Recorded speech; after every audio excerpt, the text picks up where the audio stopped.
신앙 고백 우리 하겠습니다.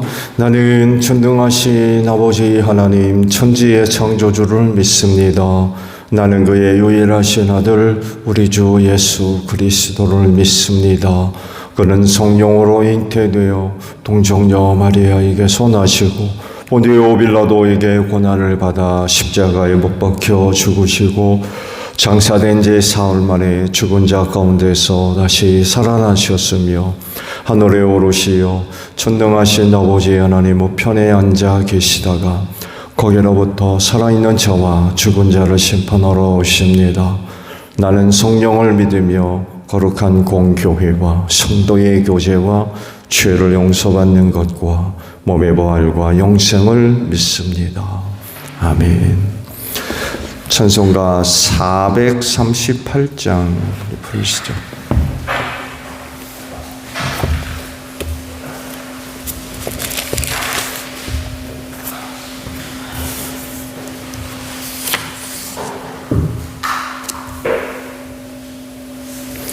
찬송가 438장이에요.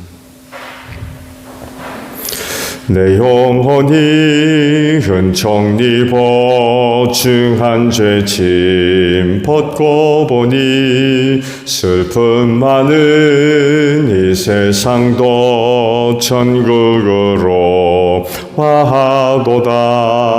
할렐루야 찬양하세.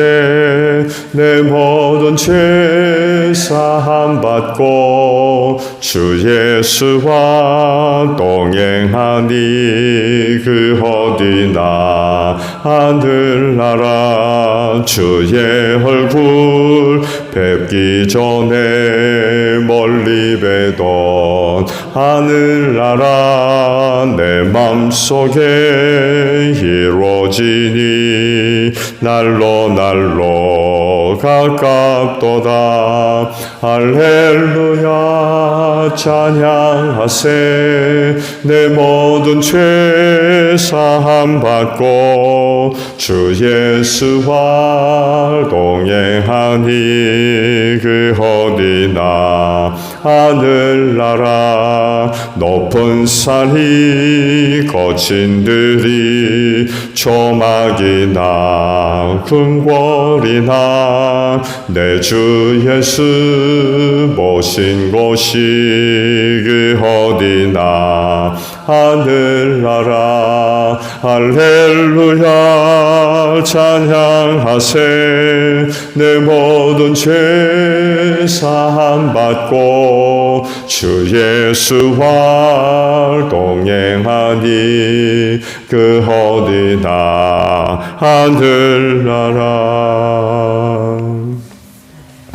로마서 16장 1절에서 16절까지 말씀해요. 갱그레아 교회 일꾼이요 우리의 자마인 베베를 여러분에게 추천합니다. 여러분은 성도에 합당한 예절로 주님 안에서 그를 영접하고 그가 여러분에게 어떤 도움을 원하든지 도와주시기 바랍니다. 그는 많은 사람을 도와주었고 나도 그에게 신세를 많이 졌습니다.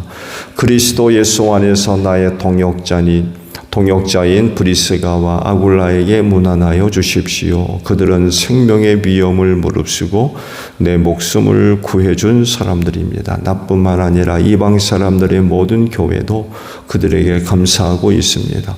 그리고 그들의 집에서 모이는 교회에도 문안하여 주십시오. 나의 사랑하는 에베네도에게 문안하여 주십시오. 그는 아시아에서 그리스도를 믿은 첫 열매입니다. 여러분을 위하여 수고를 많이 한 마리아에게 문안하여 주십시오. 나의 친척이며 한때 나와 함께 갇혔던 안드로니고와 유니아에게 문안하여 주십시오. 그들은 사도들에게 좋은 평을 받고 있고 나보다 먼저 그리스도를 믿은 사람들입니다.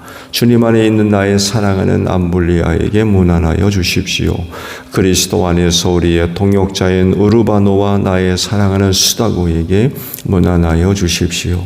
그리스도 안에서 인정을 받는 아벨레에게 문안하여 주십시오. 아리스도블로의 가족에게 문안하여 주십시오. 나의 친척인 헤로디온에게 문안하여 주십시오. 주님 안에 있는 나가수의 가족에게 문안하여 주십시오. 주님 안에서 수고한 두루베나와 두루보사에게 문안하여 주십시오. 주님 안에서 수고를 많이 한 사랑하는 보시에게 문안하여 주십시오. 주님 안에서 택하심을 받은 루포와 그의 어머니에게 문안하여 주십시오. 그의 어머니는 곧 내 어머니이기도 합니다. 아순그리도와 블레곤과 허메와 바드로바와 허마와 그들과 함께 있는 형제 자매들에게 문안하여 주십시오.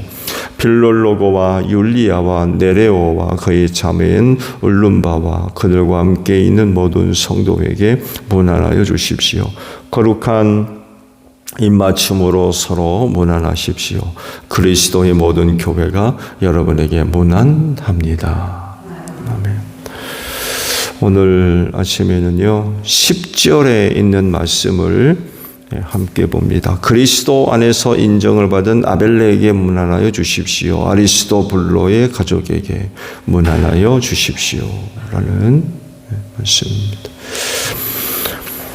말씀 이해를 좀 도와드리면 5절에 그리고 그들의 집에서 모이는 교회라는 그런 그 말씀이 5절에 기록되어 있죠. 당시 그 에베소에 머물러 있던 브리스길라와 아굴라 집에 교회가 세워진 것을 두고 언급한 그런 그 말씀이죠. 근데요, 보통 초대교회를 지칭해서 이제 이야기를 할 때에 가정교회라는 이야기를 합니다. 가정에서 모인 교회라는 얘기겠죠. 오늘과 같이 이런 독립적인 건물이 아니라 가정 안에 세워진 교회였어요. 근데 이를 두고 이 과연 그 초대교회를 언급할 때에 합당한 말이냐라고 할 때 좀 의문을 제기하는 그런 그 부분이 있습니다. 정말 초대교회를 가정교회라고 이야기해야 되느냐? 왜냐하면 초대교회 당시 가정이 갖고 있던 상황을 생각해 본다 그러면 가정교회라고 불러서는 안 된다는 거예요. 가정교회보다는 가옥교회라고 불러야 맞는 말이 아니냐. 이런 이야기가 있습니다. 그러니까 언어의 사용에 좀 주의를 기울여야 되지 않겠느냐라는 그런 이야기겠죠. 말 그대로 보면은 가정교회와 가옥교회는 의미가 달라요. 이 부분에 관한 이야기들이 조금 있습니다. 가정은 지극히 개인적인 영역과 지극히 개인적인 관계성이 이루어지는 의미이죠. 그렇죠? 가정하게 되면 개인과 개인 간에 특히 친족이죠. 가족 식구 간에 아주 긴밀한 관계가 이루어지는 그런 영역이죠. 근데 가옥은 건물입니다. 건물. 그래서 좀 엄밀하게 얘기한다면 이건 좀 구분해 볼 필요가 있지 않느냐는 그런 이야기가 있어요. 가정교회라고 부르지 말고 가옥교회라고 불러야 할 이유는 그 당시의 문화, 그 당시의 문화와 가치의 영향 때문에 그런데 사실 가정교회라고 불러서는 안 된다는 거예요. 모일 수가 없다는 거예요. 모임을 가질 수가 없다는 거예요. 당시 가정이 갖고 있던 문화는 상당히 위계적이었습니다. 남편을 중심으로 한 위계적. 그래서 오늘과 같은 그런 의미로서의 가정을 생각하시면 안 돼요.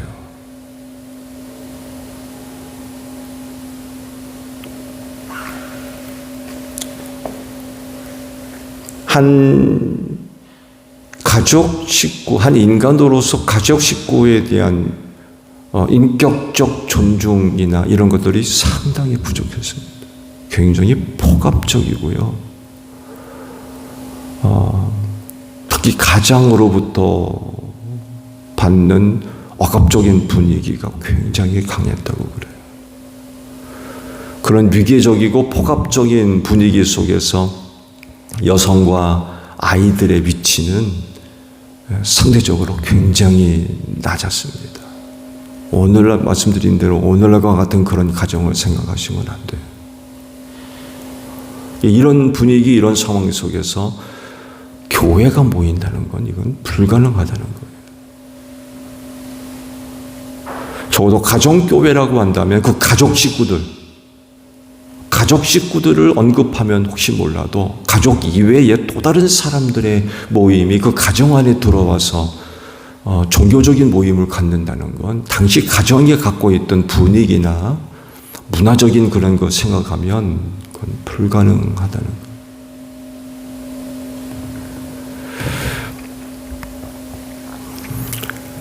1세기 노예들 입장에서 볼 때에 당시 그 가정은요, 일터죠. 그렇죠? 노예들에게 있어서는 그 가정이 그 집의 일터입니다. 한순간도 자유로움을 누릴 수 없고요. 휴가, 쉬는 것, 이거 절대 보장이 될 수가 없었어요. 노예로서 속해 있는 가정. 지옥이죠. 노예들 입장에서 보게 되면 그 노예가 속해 있는 가정은 지옥입니다. 아시듯이 그야말로 노예니까 그들 입장에선 한 인간으로서의 자유로움 보장될 수가 없는 거예요.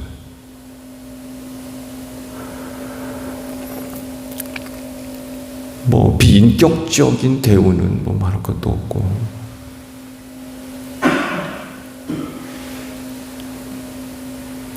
오늘과 같이 직장에서 일하다 시간 되면 퇴근하는 이런 것도 전혀 보장될 수 없는 그런 상황이죠. 여성과 아이들, 앞서 말씀을 드린 대로 가부장 중심의 위계 질서가 상당히 강하게 작용하던 그런 공간이었기 때문에 한 인격적 존재로서 존중받을 수가 없는 그런 상황인 거죠. 이런 곳에서 교회가 세워진다는 것은 생각처럼 우리가 말하는 것처럼 그렇게 쉬운 게 아니라는 거예요. 그렇지만 가옥교회는 다릅니다. 왜냐하면 일단 누군가의 집에 교회로 모일 수 있는 공간이 마련돼야 되고요. 최대 당시 가옥 구조를 생각해 본다면 40에서 50명. 사람이 모일 수 있는 최대 공간. 40에서 50명. 최대치. 또 개인적으로는 그 모임을 후원할 수 있는 능력이 있어야 돼요. 그런 집에서만 딸랑 모이는 공간만 제공할 수 없다는 거예요. 왜냐하면 그 모임 안에는 다양한 사람들이 모였기 때문에 자기 집에 모일 수 있는 공간이 있다고 해서 제공함으로 인하여서 단순히 교회가 세워지는 수준을 넘어서서 그 모임 자체를 후원할 수 있는 능력도 갖추고 있어야 됩니다. 이 가정교회는 아무나 할 수 있는 게 아니었어요.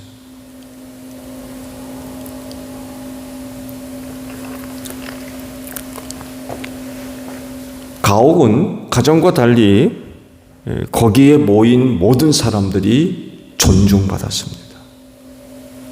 제가 앞서 가정교회를 이야기하면서 위계질서와 또 남편을 중심으로 한 강압적인 그런 그 분위기 해서 노예와 여성들과 아이들에 대한 말씀을 드렸죠.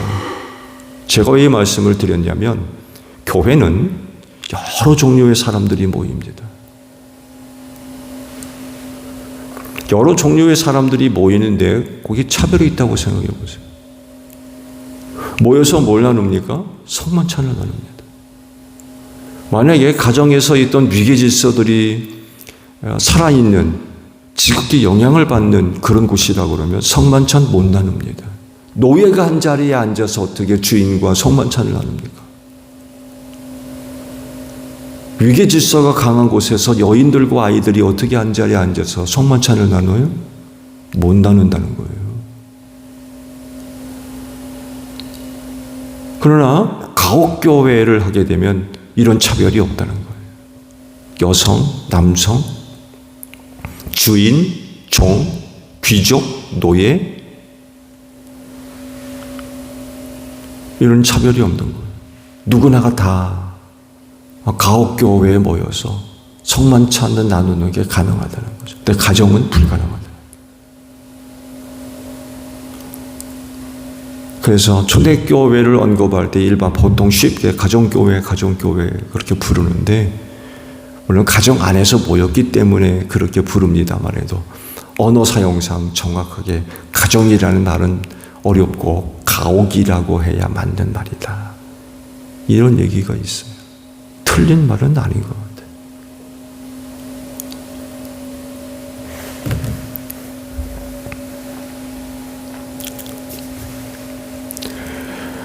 오늘 아침에 주신 그 말씀, 여러 사람들이 이름이 등장하죠. 사도 바울과의 그 사역과 아주 긴밀하게 연결되어져 있는 그 사람들이 언급되어져 나옵니다. 그래서 그들을 기억해다고 그들과 좋은 그런 그 관계들을 맺어야 된다고 언급들을 하고 있죠. 그 가운데 아리스토블로라는 이름이 나옵니다. 이 사람에 대한 사실 의견이 좀 분분해요. 그가 누구냐라고 할 때 혹은 뭐 이 사람이다 저 사람이다 그런 그 얘기들이 나오는데 뜻밖의 이름이 하나 나옵니다. 헤롯 대왕의 손자입니다. 이거를 근거로 해서 이거를 중심으로 해서 말씀을 잠깐 드리려고 그래요. 사실은 그가 정확하게 누구냐라고 할 때 의문이 드는 부분들이 있지만 헤롯 대왕의 손자라고 한다면 우리가 생각해 보아야 할 그런 부분들이 좀 있어요. 헤롯 대왕이 이제 갖고 있었던 예수님 출생 때에 베들레헴 근처 두 사라의 애들을 죽였던 그 인물입니다. 헤롯 대왕. 상당히 폭압적인 그런 그 인물이었죠. 그렇지만 또 대왕이라고 부를 정도로 유대 지역을 통솔했던 그런 사람이기도 하고요. 상당히 정치력이 있는 그런 사람이었습니다. 근데 한 가지 약점이 있었어요. 유대인이 아니었습니다. 에돔 사람이었어요. 그러다 보니까 유대인들로부터 인정을 받지를 못했어요. 유대인들 입장에서는 에돔하게 되면 에서의 후손이거든요. 물론 혈통적인 관계가 있겠지만 이 부분에 있어서는 유대인들이 굉장히 민감하거든요. 우리와 아무런 상관이 없는, 혹이나 직접적으로 관계되어 있는 그 누군가가 왕이 있다면 그래도 하스몬 왕과 같이, 물론 로마 제국에서 망했습니다만 해도 그런 계통이라고 하면 혹도 몰라도 에돔 사람이라고 그러면 이게 달라지는 거예요. 그래가지고 유대인들도 별로 인정을 받지를 못했어요. 이런 약점이 있어가지고 그가 예로 성전을 중축하게 됐어요. 환심 살려고. 여러 가지 정책들을 많이 했습니다. 그런 약점이 있어서. 그중 한 가지가 내가 에돔 사람으로서 유대인들로부터 인정을 받지 못하고 있는데 이 부분을 어떻게 좀 해결할 거냐라고 할 때 하스몬 왕조의 딸과 결혼합니다. 하스몬 왕조.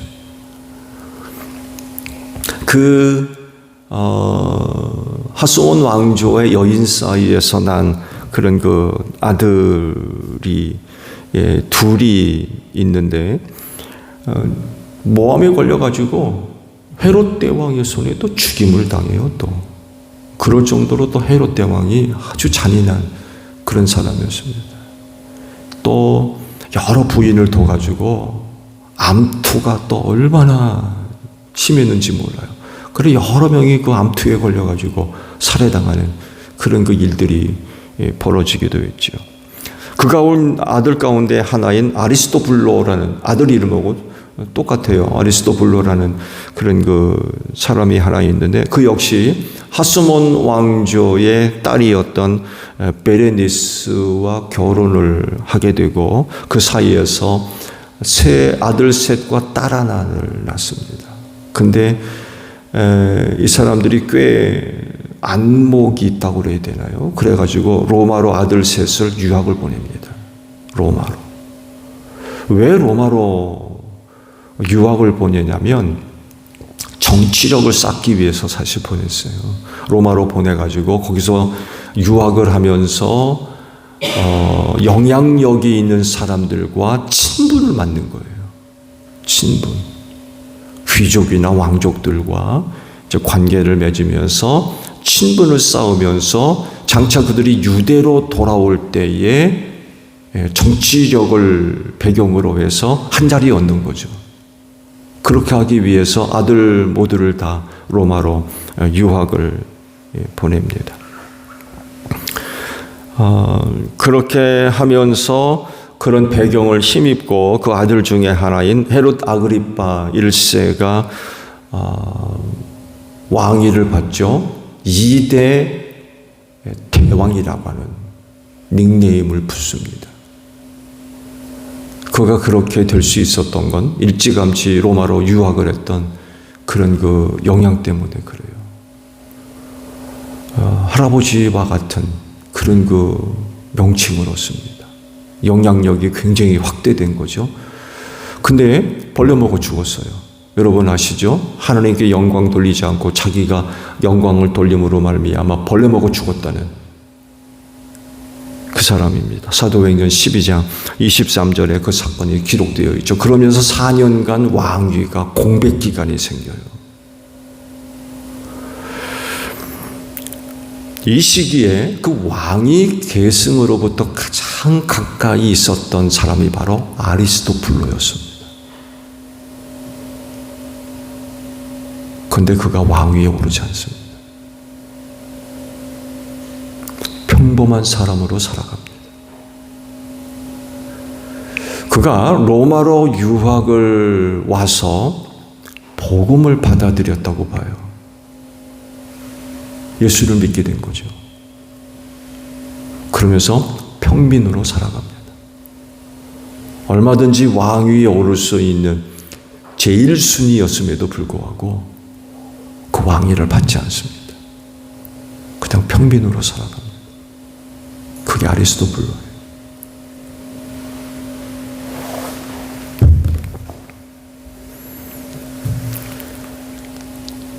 예수님을 선택하면 세속적이고 인간적인 것 그거 내려놔야 돼요.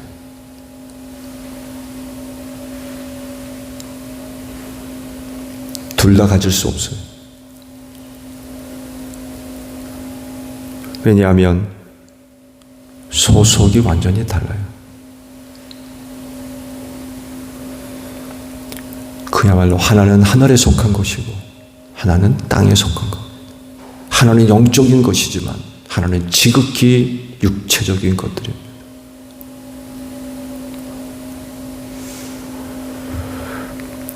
둘 다 같이 소유할 수 없는 거예요. 그리고 아리스토블로는 가까이에서 벌어진 모든 것들, 정치적인 암투로 인하여서 벌어졌던 모든 것들을 다 봤어요. 아버지가 죽임당했어요. 할아버지한테 암투에 걸려가지고. 그리고 그 왕족 내 지저분한 그런 그 일들, 사건들을 속속들이 다 보고 자랐던 거예요. 그러면서 로마로 유학하면서 복음을 받아들이고 이게 아니구나. 내가 이렇게 살아서는 안 되겠구나. 이 왕위를 포기한 거예요.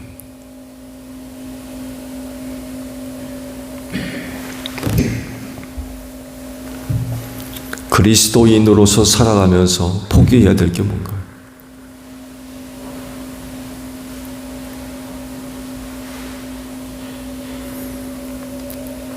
세속적이고 인간적이며 이런 것들을 내려놔야 될 거냐?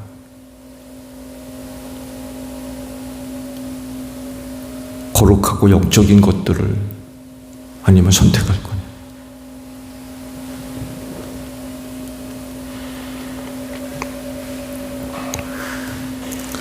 하나님 앞에 서 있는 여러분의 영혼, 때묻지 않은 순전한 영혼들이 되시기를 바랍니다.